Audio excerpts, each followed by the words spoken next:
Also talk about Tata Steel's 10th annual general meeting, and Tata Sons Chairman N.Chandra today mounted a strong defense of Tata Steel's acquisition of Chorus way back in 2007.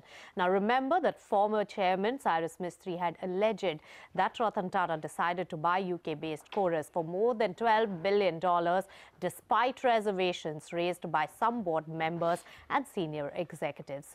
Kevin Lee, my colleague who had been tracking that meeting very closely, joins in now with all the details.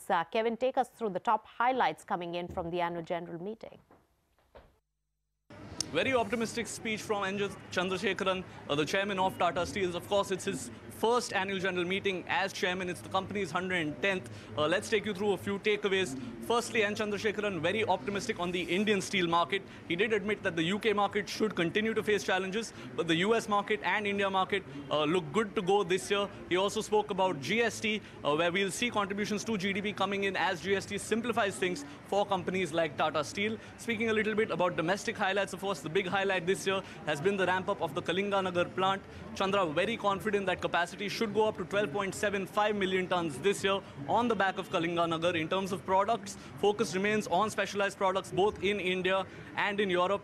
Key focus areas of the company: one, reducing the debt, and two, of course, restructuring the UK business. That restructuring of the UK business very close to being settled, and the talks with the British Steel Pension Scheme are in the final stages, those expected to close soon. Speaking as in responding to allegations about the Chorus acquisition, Chandrasekaran said that this was done through a very transparent auction process. The next closest bidder was only 5 pence per share lower than the bid that Tata Steel had put in, and at the time when the decision was taken, N.Chandra maintaining that it was a sound business decision. Nobody could have predicted the global financial crisis and the subsequent downturn in the commodity market that we saw. Also responding to allegations of gaps in corporate governance during the whole Cyrus Mistry saga, Mr. Chandrasekaran admitting that it was a difficult time for the company, that change in leadership, but saying that all communications between Tata Steel and Tata Sons were compliant with corporate governance norms, so there's no reason to panic there. So all in all,